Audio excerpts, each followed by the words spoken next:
In 1951, mathematician Claude Shannon constructed an electronic mouse named Theseus that could solve a maze. Inspired by Theseus, 25 years later, editors of the Institute of Electrical and Electronics Engineering or IEEE caught wind of a contest for electronic mice. The goal is simple: get to the end of the maze as soon as possible. Well, it seems simple, but now the mouse has to be an intelligent machine itself that can perceive the environment and solve the maze within the shortest time possible. Every year around the world, people compete in this oldest robotics race. But the competition has grown ferocious over time. About half a century passed. Today, these mice are about a quarter-sized, autonomous, and can finish the maze in just 6 seconds. Brilliant path planning algorithms, computer vision and sensing, a variety of cutting-edge technologies and innovations were implemented in these finger-sized mice to perform no worse than an F1 racing car. Now, this simple problem is a good reminder that there is no such thing as a simple problem. Hello everyone, my name is Hamsaavarthan Ravichandar, a graduate student from the robotics major at University of Maryland College Park, presenting you Berlin, the autonomous robot that I built as a part of my first semester course, Autonomous Robotics. Well, this video is not about the mice contest anymore. It's all about an entirely different grand challenge.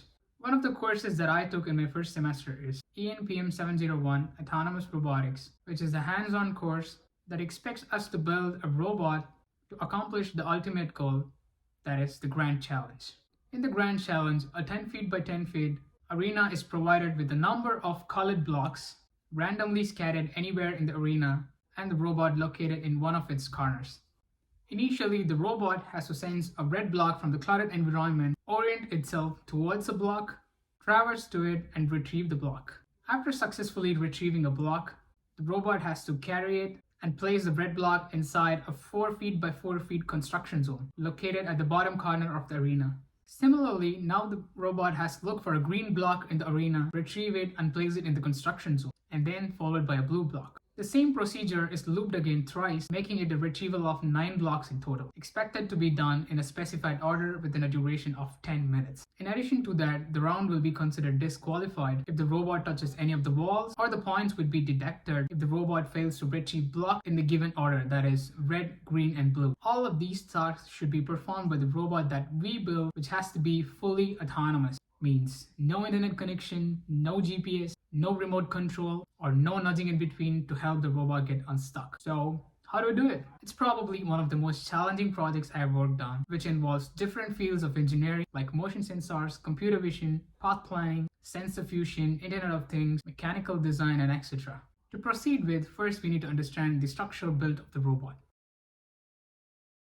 Berlin is a fully autonomous robot that I built from the scratch for this course to set it up all for the grand challenge. All of the program codes and the entire control of the robot is taken care by a single onboard computer called Raspberry Pi 3B Plus module, which has its own Linux-based operating system running on it and provides a variety of hardware interfacing functionalities. In layman's term, we can say that Raspberry Pi is the brain of the robot. Furthermore, it has got 4 sensors or electronic sensory units to perceive the environment and provide feedback, which are the camera to provide visual perception of the environment, the ultrasonic sensor to estimate the distance of any object or obstacle in front of it, the inertial measurement unit or IMU that provides the exact orientation of the robot, and finally the encoders attached to the DC motors to detect how much the wheels have turned. Apart from that, Berlin can move around with the help of 4 brushed DC motors attached to the wheels and encoders, and a servo motor that controls the gripper arm to safely retrieve the blocks. Provided we have all the necessary requisites, now that we begin building all the components mentioned earlier onto the body of the robot. It took about a couple of days in the classroom to work on the integration of the components onto the robot chassis, and about a week in my living room to completely fabricate the robot so that it looked exactly as I desired. I've also mounted a 1000 mAh battery pack power bank to power the Raspberry Pi that makes the robot completely wireless, along with a pack of 5 rechargeable AA batteries and a dual H-bridge drive to control all the 4 DC motors and the servo motor. I could never say that building the hardware is all done. Whenever I came across a problem during the testing of my robot, I had to update the physical design and make necessary changes to the mechanics until the very end of the semester.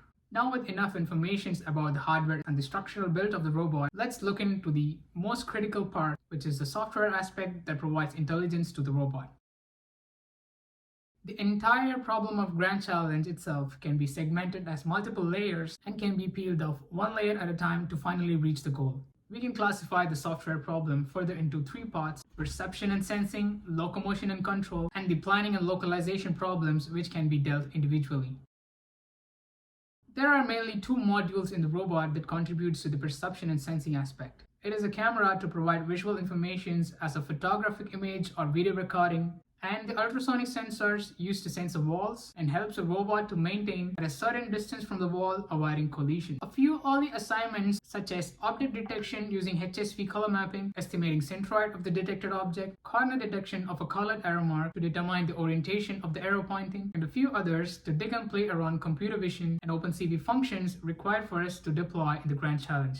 I used the hue saturation value, or the HSV scaling, to detect particular colored blocks, which works effectively over a wider range of brightness than the regular RGB color code scaling. After detecting the block, it is important to know how far the robot has to drive to reach the block. For that, I had to perform a number of calibrations to estimate an approximate distance z of the block in real world, with the data of where the block is virtually appearing from the camera perspective. With the calibrated data, we can derive a mathematical function to bridge both these relations that can provide us the distance z value. So now we have detected and estimate how far the block is from the robot. Now the robot has to orient itself and drive straight to retrieve the block. Berlin is a 4-wheel drive robot which has 4 brushed DC motors connected to the wheels for locomotion and has encoders attached to 2 of its motors to determine how far the motor shaft has turned. Similar to the previous section, we also had pretty useful assignments. That's when I realized making this 4-wheel drive robot to drive in a straight line is far more challenging than it appears. Any physical system has its own deviation and error value. That's when the IMU comes into the picture and its significance in controlling the robot. I implemented a proportional and derivative controller to drive the robot straight by obtaining feedback from both the encoders and IMU, and used only the IMU data to control the turning action. I also had to execute a server-client communication model to continuously obtain data from the IMU by multi-threading different terminals that ran different Python scripts simultaneously. And finally, that's not the end of it. I still worked on many of the tiny details to dodge any unintended behavior that could possibly occur in the arena, which we'll further discuss while watching how Berlin performed in the final Grand Challenge. Berlin started very well by detecting its first red block and precisely orienting towards the block. Here you can see that the robot stops in between and then continues to retrieve the block. That's because I intentionally limited the maximum distance to be covered in a single drive to 150 centimeters. Any distance above 150 centimeters were split, reoriented, and then driven again. This way I could critically overcome larger deviations, but unfortunately this brought me a trade-off with time. I also programmed the robot to proceed to the construction zone only if the block is present within the gripper. But another challenge in the arena was the drastic change in brightness from the living room where I tested the robot to the brightness in the actual arena made it difficult for the robot to absolutely detect the block. Yet, Berlin did successfully retrieve its first red block and now driving towards the 4 feet by 4 feet construction zone. You might notice that the robot tries to face both the corner walls in the construction zone before placing the block. That's because I deliberately wanted to maintain a definite distance from the adjacent walls and relocalize it by updating the position of the robot in the coordinate system. This way, it can overcome any localization error caused due to the miscalculation of the encoder counts considered, probably when the wheels might have slipped in between. As I mentioned earlier, due to the huge difference in brightness and the block's reflection on the floor, the robot's HSV scaling misinterpreted that the green block was within the gripper and started proceeding to the construction zone, but the block was actually a bit away from it. Here, there is another inaccuracy due to a mechanical design flaw if you didn't notice. I programmed the robot to maintain 60 centimeters away from both the walls, but since the ultrasonic sensor was fit a bit low, it detected the red block in front of it and assumed it was a wall, causing a massive localization error. After so many such struggles, Berlin did make an attempt to retrieve 6 blocks within 10 minutes, out of which 4 blocks were complied to be counted.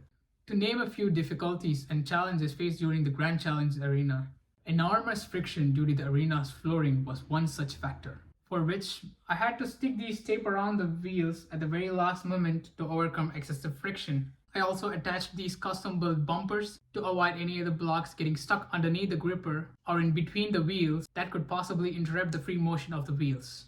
Another terribly unwelcoming factor that I didn't notice during the testing, about 3.5 to 4 minutes of the entire run was simply spendthrift in the camera buffer before detecting the block itself. Nevertheless, though Boylan didn't complete the entire Grand Challenge as intended, I still adore the way it performed when I left it all autonomous for the first time in the arena. Also, it should only take about a couple of more testings to successfully complete the Grand Challenge. Boylan was one of the most interesting projects I've worked on and is also an admiring work for me. Many times it gave me sleepless nights, sudden undeniable error, making me work for hours after hours, day and night. It even got me frustrated testing my breaking point, but still, I never ceased hanging to it. Remember what I said at the beginning of this video, there is no such thing as a simple problem, but I do realize one thing here. Given any problem, irrespective of how massive or complex it is, if you peel it off layer by layer, you can often arrive at some very elegant and simple solution.